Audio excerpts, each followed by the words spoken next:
was going to wear makeup. I was like, let me just... Hello, and welcome to the Financial Wellness Hour.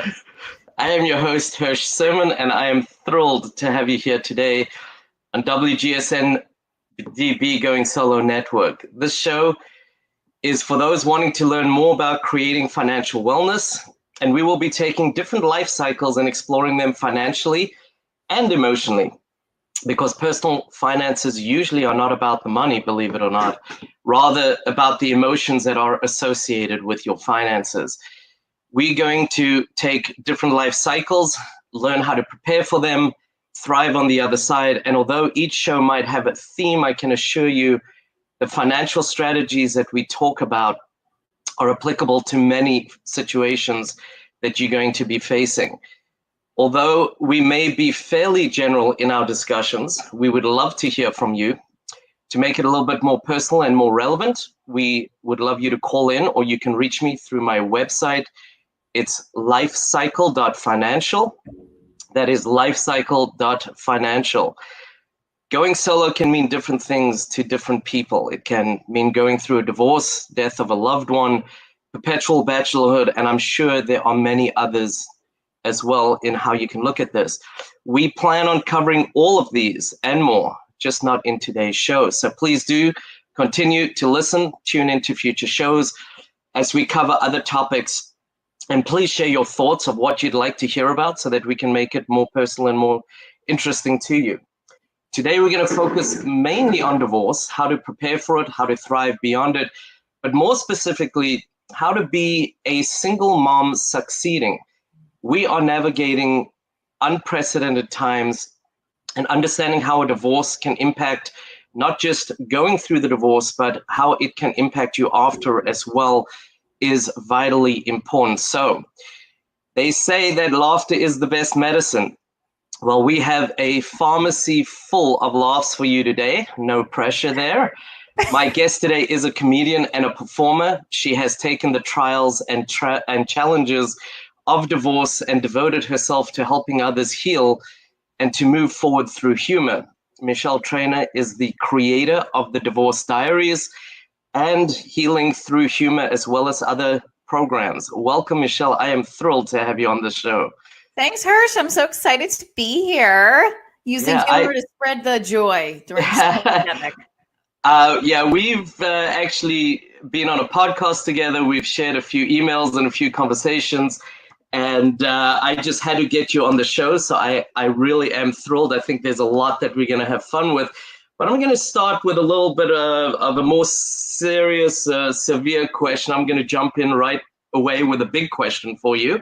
One of the times that we spoke offline, you had actually mentioned that you were scared that you were going to have to declare bankruptcy.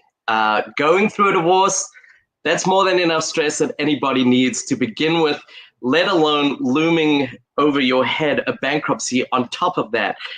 Why did you think you were going to have to declare bankruptcy, and how did you avoid that? Well, I don't always start my first dates with, I'm going to declare bankruptcy. I think it's a good opener, though. Maybe I should try it. Well, the reason why I got fearful of that was because we were behind in our mortgage, and getting an actual divorce, if I didn't have the support of my family, was so expensive. I didn't even know where I was going to get the money. I pulled it together, but everything was piling up. And I just remember the first attorney, I had two. The first attorney I had suggested you may have to file bankruptcy. And I was like, so I didn't. But the first part was my house, because we were selling our home and it was underwater. So that's, I know. Again, I'm single. But so, gentlemen, no, but I finally got out of all that stuff. But 5 years ago, it was a struggle because we were underwater, and we just lived paycheck to paycheck. Nothing was wrong with that. Both of us worked, but it was a struggle. When you have a child, you get even more into debt just from not spending frivolously, just from bills, student loans from college, right. Food, all that stuff. So my house was a big part of it. But I took the bull by the horns and I prayed. Prayer was a big part of it. And the short sale went through. If the short sale didn't go through, I don't know. But that's kind of what started the notion of, am I going to have to file bankruptcy? I wanted to avoid it at all costs. So I just kept following through with my realtor. I came up with a plan on how to condense my debt and just start making payments each month. And I started putting money aside in a credit union. Now, those all didn't happen at once, but throughout the first year of between getting separated and getting divorced, I put all those things into action. That's great. I think it's natural going through a divorce just in itself to have fear around what am I going to be like financially on the other end. We emotional, we don't always make the best decisions sometimes when we're in an emotional state. So I do think being able to put a plan into action is huge, obviously something to be proud of. But the fright is just, I've experienced it. I've shared that with you. I've shared that with others.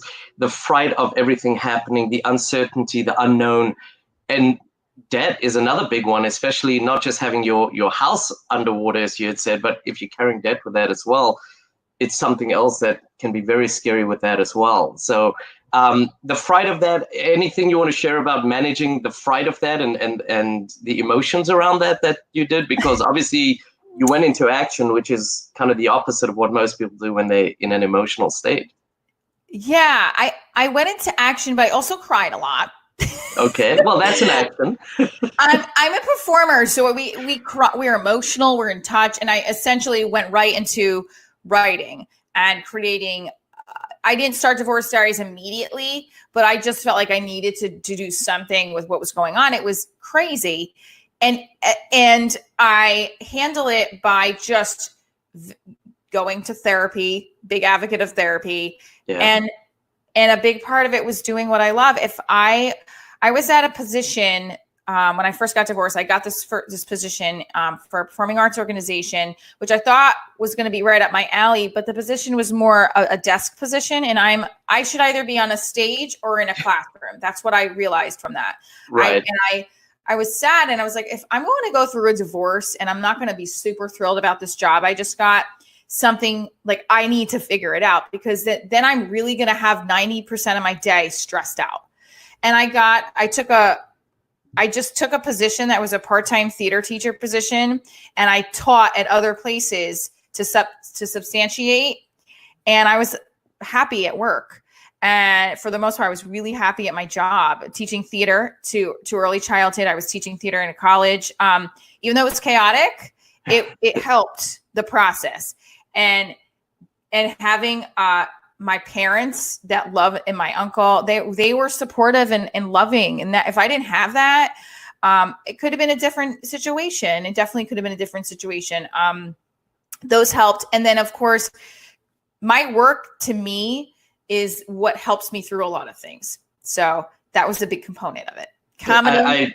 I do talk about creating your professional team when you're going through, and even beyond the divorce. You need your attorney, you need your finance person, you need your therapist. But I also talk about to clients having that support team as well, which is so, so important. And especially, you're becoming single, your life is changing. It's a whole new dynamic. You need those people to help you adjust and to transition into that new life. So very important.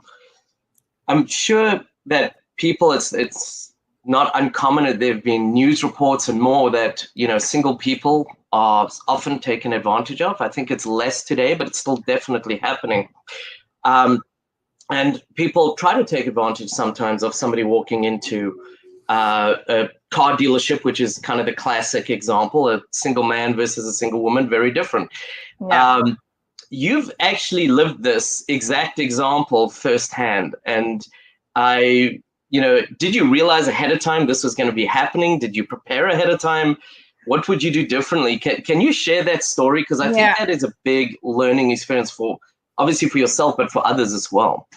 Well, I felt like I got between dating men that would pretty much do the same thing with me. And then I was like, I got to bargain with these guys. Like at some point, like they got to get, from the first, when I was ready to lease my car, I saved money, and I was like, I'm getting a brand new car. I had a 13-year-old Jetta. It was like on its last leg. I would pray because it kept jumping. It needed a new transmission. So I would drive to where I was teaching. It was a city. So I would drive every day in lots of traffic and it would jump. And my daughter would be in the car. I'd be like, please don't right now. 6 more months. And so, and also it was my first car. That was my one and only car. So it lasted me 13 years. That's great. I know. And like, I went in, I knew they were going to be like, okay, she's a single female. Let's try to like hook her in. So I had some advice, crazy that the men I was sort of with was like giving me advice, and everyone was like, go in there. They're animals, car dealerships. So I was like, all right, I'm going to just, and I did. I said, I kind of lowballed them. And again, like most men do on my date now. I lowballed them with the price, and then they finally met the guy. The one that I wanted was the Ford Escape. The guy finally met me halfway, but it took a week, and I kept doing my research from friends to say, how is it they can say they can't do this price? So it was my research on how to negotiate and look like I'm coming to the table with something. And then the second thing was, be ready and willing to walk away. And what was my point where I was like, well, I really do need a new car. What is the give and take with that person too, right? Because I'm not a complete jerk. I want to work with the person, and I know they're trying to do their job, but I wanted to come to the table with knowing what I was talking about, at least a little bit, and then also say to them, look, I even said to the one guy, I'm like, I'm a single mother, but I'm not stupid just because I don't have a person talking, right? I said, I'm Italian and I'm from the working class and we hustle. So I know what you're trying to do. So the guy, the dealership that I went with, he met me. He threw in free mats, and now I felt really good about it. So he met me at my price. That's great. Yeah. I think that the mileage was a little bit lower than I really wanted, but I think I pushed the limit. So I was like, all right, I'm good with that. So, but I deal with it, even just in general. Like I had to call the fire department the other day because I had my flame went too high in the grill, and everybody I told was like, Michele, who's the guy that you're trying to date? I'm like, no, I actually had an actual emergency, sort of, but it was gone by the time they got there. But the point was, they were like, tell your husband to put the propane tank back in the thing. And I looked at the guy. I'm like, I am my husband. Thank you very much. But it's like in their back of their brain. It's not, oh, well, she's, let the guy do it. No, I do most of that stuff. So it's kind of reminding that person, not in any fault of their own, but that, look, I can do it. So was the fireman cute though, that you could have got a date at least? The younger one was, yes, actually the younger one was, but like, again, nothing happened from it. But like, I did bring cookies the next day. Well, that's nice. And I said, my girlfriend is, her husband's a firefighter. And I said, it was like, should I do that? She goes, yeah, that's a good idea. And then another friend said, yeah, I think that's great. But because I asked her, I said, do you think it's weird if I bring them cookies? And she's like, I don't think it's weird if you bring them cookies. I think you're going to make it weird. Oh, nice. Showing appreciation for a first responder can never be the wrong thing, in my opinion. Right. They really do. They work hard. It's not an easy job. It's physically and emotionally, draining. I think showing that appreciation was wonderful. And just, to wrap up the story, it is unfortunate that people are taking advantage of women. There's no doubt. I think what you did is the right thing. I tell people, and I've helped a couple clients buy cars, the internet's a very helpful tool, but you also have to be kind of careful. You got to go to reliable sources because not all the information on the internet is reliable. I suggest going to a site like Kelley Blue Book, which is kind of one of the standards. Seeing what other cars of what you're looking for are looking or what they're selling for. Go to the manufacturer's website because they will tell you the latest deals, what's going on that the dealer might not always share with you. Another one is the college graduate. A lot of people think, my kid graduated 15 months ago. Those usually run for 2 years. So sometimes when they say read the small print, it's important.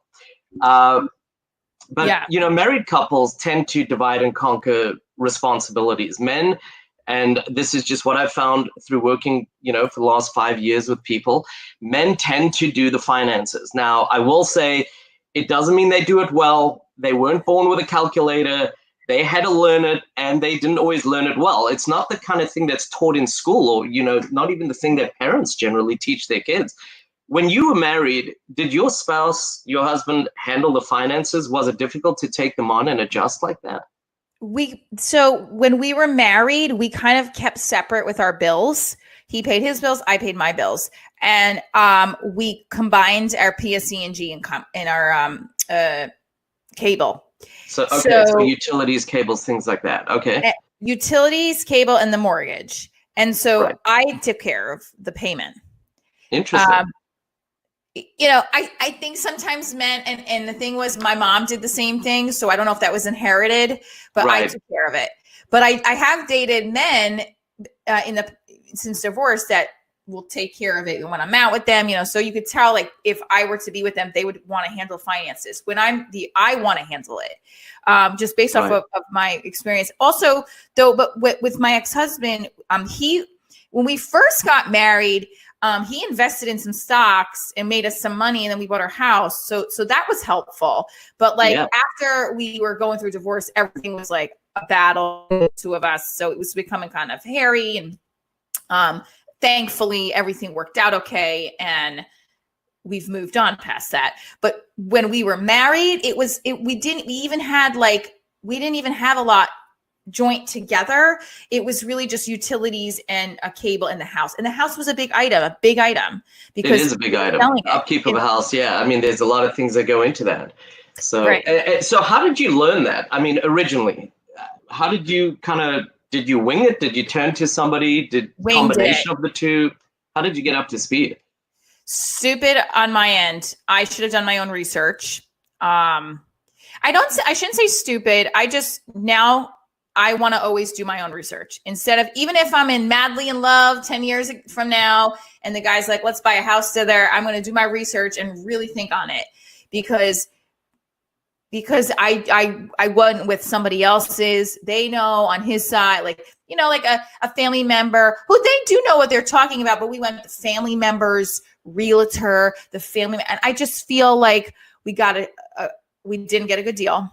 I feel like they took advantage of us because of certain things. And I found that out during my short sale, because the realtor it could be a he said, she said, but the realtor I had was like, you paid way too much for your house. And I was like, so I wish I would have done my research. Definitely. Yeah. Hindsight is 20/20 sometimes, but and it's so subjective that you don't walk into a store that has a suit or a blouse and say, no, I'm not going to pay, $300 for that suit. I'm going to pay you $270. It's such a subjective thing sometimes when you're buying a house and you don't really know. It's a hard one. It definitely is a hard one. I will say too, when you were talking, just to kind of pick backwards a little bit, if that phrase even made, I do now, ever since the car leasing thing and ever since the whole, I bargained. I went into Guitar Center to return speakers, and I had to get a different one, and they were going to cost me more than the original ones cost. I looked at the guy. I said, "I'm not walking out of here with more. I'm not walking out of here with just a speaker. You're throwing in a mic, you're throwing in a stand, and you're throwing in a speaker stand." And he was like, "What?" Like, the guy was like, "Oh, we don't do that here." I said, "Well, we're going to do it now, because I know you guys are hurting. And you're going to get my business again. I'm a performer. I have a company, Right. And I walked out of there with all those items. Well, that is very cool. And if that's the mic that we sing on the show there, it's because that's a pretty nice mic. So this is different. This is for podcasts and voiceovers, and for stuff like this when we're doing with the computer. But then I have my live equipment now and I actually can use that with my computer too, but right. I wanted to invest in it because prior to COVID, I had out gigs where some did not supply equipment, and I rather felt comfortable with being prepared for a backup. So right. I was like, I'm not going to do this like 50-50, 50%. I'm gonna do 100%. I'm gonna, invest in a reasonable price speaker microphone with a stand, and it worked out. So. Well, I might have to get you to do some of my negotiating going forward. But before that, we're going to take a quick break and we're going to pay some bills and we will be right back. Hi, and welcome back to the Financial Wellness Hour. And this is your host, Hirsch Serman. We are on WGSN-DB, the Going Solo Network, and are happy that you are with us. Our guest today is Michele Traina, performer, comedian, creator of the Diaries and Healing Through Humor. Anyone who has any connection to Michele online has probably seen many clips, and you can tell immediately that you are a very engaged mom. We saw right before the show, we saw Grace gave us her presents for a minute, which was good to see her again.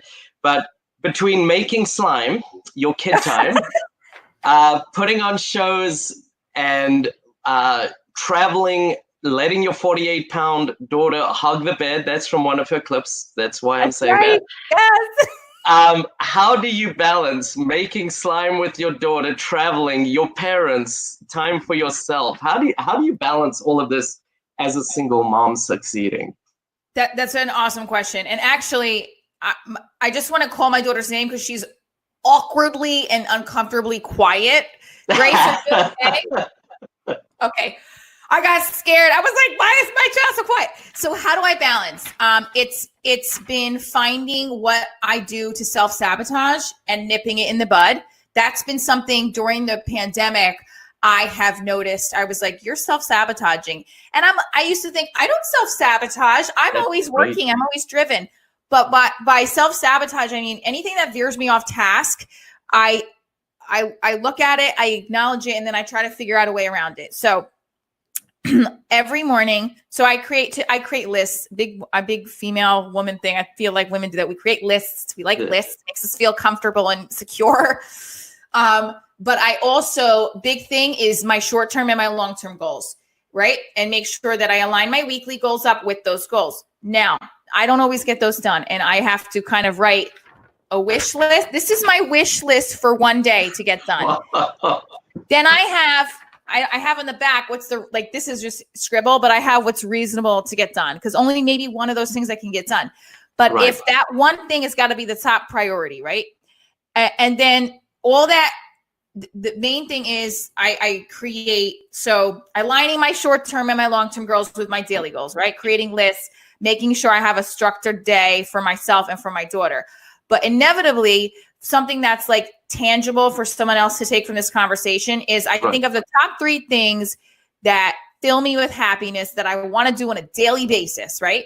I thought about this a couple months ago, and I was like, love on my daughter, do what I love to do, and pray. So for me, that was, if I always reflect on my day and I did all those 3 things, then I had a productive day. And that's kind of how I balance it. And accepting that those faulty days, like I'm a big Gary Vaynerchuk fan. So he says your whole personal brand is the process too. So if I fall on my face, making slime, everything's a mess, we didn't get anything done, I record that because it's part of my show. It's my life, and it can make other people feel good because it's funny, It is funny. That is funny. And there's a question for you from Carolyn, who I actually was communicating with earlier this morning before the show. She's asking, do you have a plan for your own financial independence? And if so, can you share a little bit about that? Carolyn, I love that question because literally right before I got on here, I calculated the cost for me to put a down payment on a house and what I need to save a month. So that's a huge part of the plan, is to save for a house that I can also use for my theater company. So it's for my business and for my personal living. So the plan is to save a certain amount a month for the next 2 years. I'd like to say a year, but I don't think that's reasonable because of what's going on. And I know that I need to have, in addition to saving the house, another savings, right? So that's the plan, but that I also feel is difficult for me to wrap my head around because I don't know if I can save that much. So the plan involves me figuring out how to save properly and what the number is per month, if that's my goal. So that's my plan, right? Is to just kind of save and figure out how I can buy property that is not just dumping away into rent. Right. And then having my daughter not have student loan debt. That's a big part of the plan because I have a lot of student loan debt. That's pretty much the debt I have right now. And that's buying a home and making sure my child has proper savings when she's set up at 18 and showing her how to create that independence is important. So the student loan debt thing for her, I really don't want her to have. So even though it's not directly connected to my financial independence, it is because I feel like I carry that weight, you know? Yeah, it is. And I think sometimes people are signing student debt and student loans that they really don't understand always. And, you're 18 to 20 something, early 20s. Usually you don't understand all of these things, but you're signing sometimes tens of thousands of dollars worth of loans. And just to give you some credit from a financial decision perspective, which you didn't share, and I hope it's okay to share, but I think you've shared it publicly already before. One of the decisions you made was to move back with your parents. Oh, I love having three generations in the same house. But again, from a financial perspective, to get your feet on the ground after what you went through, that makes a lot of sense. And we've spoken a little bit offline. And, I said earlier, we're in such unprecedented times. I feel like we're playing Chutes and Ladders with our lives. Like, go out to restaurants, it's fine. And then, oh, sorry, the restaurants are closed. Go back 5 spaces, go home kind of thing. Our life has become in such flux. And, we had spoken offline when we were preparing a little about some of the things that people can do. And over 60% of people do not have, this is the statistics that I've read, do not have an emergency fund of any kind. And I'm talking about $1,000. And that, I think, is one of the first things people need to think about and do for a couple reasons. One is it's always empowering when you reach a goal. And if you've never saved $1,000 before, that's a big goal for you for your first financial goal. It also relieves stress when something happens, or just to know if something's going to happen, there's $1,000 there. I think it's incredibly important also to have a budget that's realistic. And the statistic I've seen there is about 70% of households do not have a budget. Yeah. And, most people, when they do a budget, it's how much is coming in, how much am I spending? You were talking about praying. They probably, cross their fingers, close their eyes, put a prayer into the Lord that there's a positive number at the bottom. I do budgets differently. I look at your essential spend, then I look at your income. Then I think there's an important conversation to be had, because after that, it's really a choice and a priority, and even maybe a spending habit that you need to identify beyond that.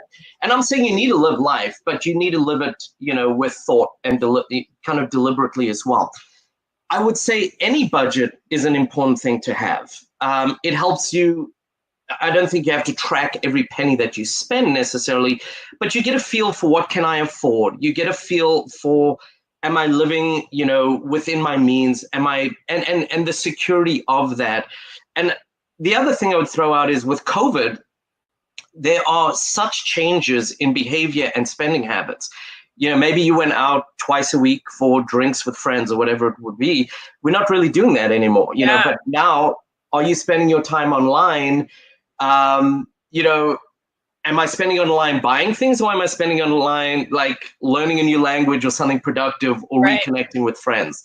So I am going to change direction very, very strongly here, because I want to speak to you about 2 of your programs that I think are fantastic. So the first one I'm going to ask you to share more about is the Healing Through Humor. How did that come about? Who do you work with in those programs? And how does somebody learn more about it? And if they want to get involved, how do they get involved with that? Well, so I pitched it to a doctor who, Dr. Barbarian, he owns North Jersey Health and Wellness, and it's in Space Out, New Jersey. They have multiple locations. And I pitched him the idea. I think I told him that it combines my world as a comic and an educator.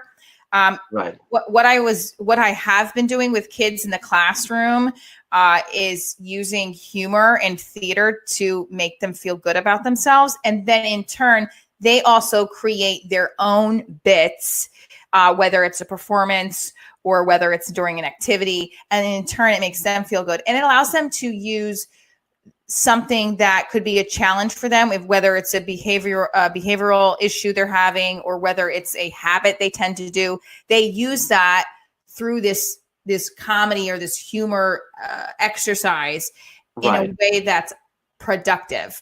So that's the goal with Healing Through Humor.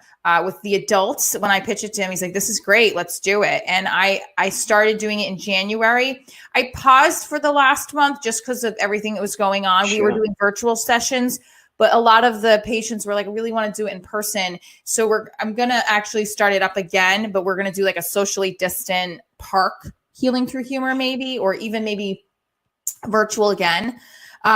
So the work, I think any comic could probably work this idea because they're comedians and they make people laugh.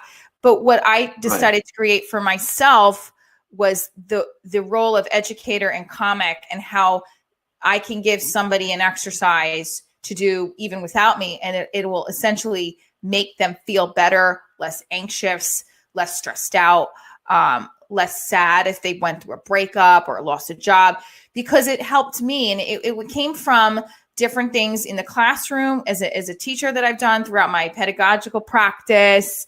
And then also as just how I created Divorce Diaries and other one-woman shows I've done. So the start of you basically get to talk for 10 minutes. It's called a clearing, not 10 minutes. I give them a time frame.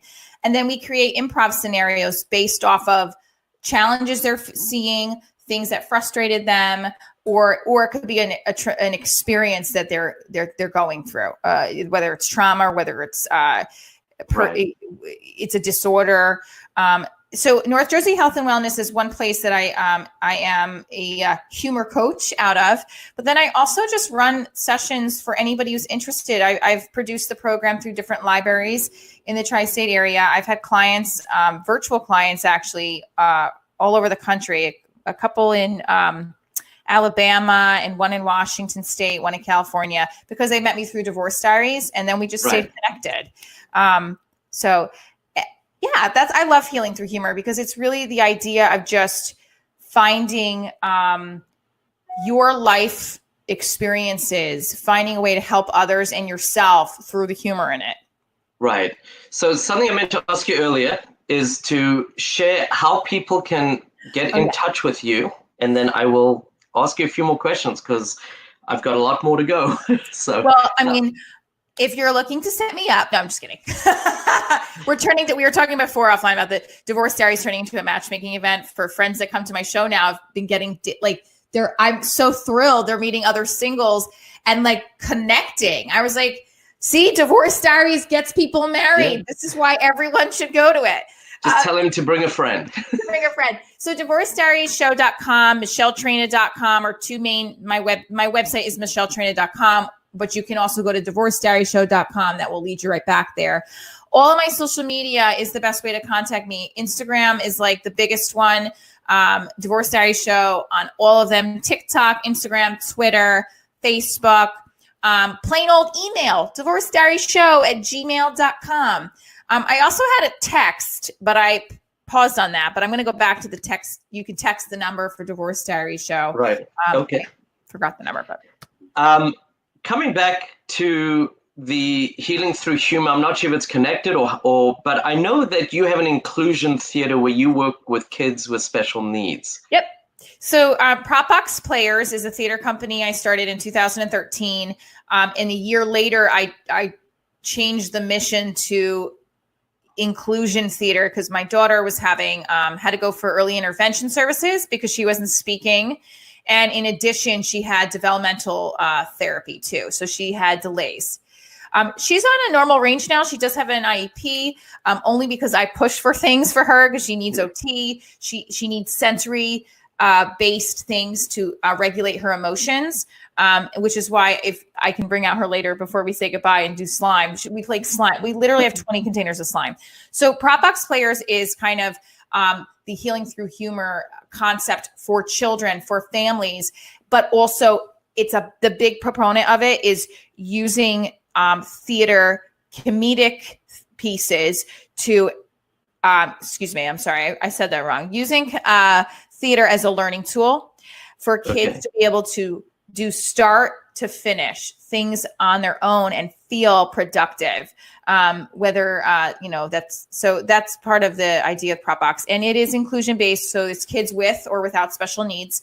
I love producing theater with kids. It's another part of me that I definitely feel like it was my calling. Right. But it's very different. Like a comedy show, and I have my theater company, and it mixes both of my worlds that I love so much. So that's wonderful.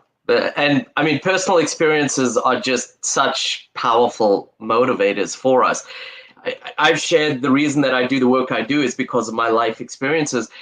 But as a performer, I would imagine they also give you tremendous amounts of material to draw on for your show. So talk a little bit about the Divorce Diaries as well, if you would. Yeah. So, I mean, Divorce Diaries started when I moved back home with my parents. It was like, I just felt like I should be taped.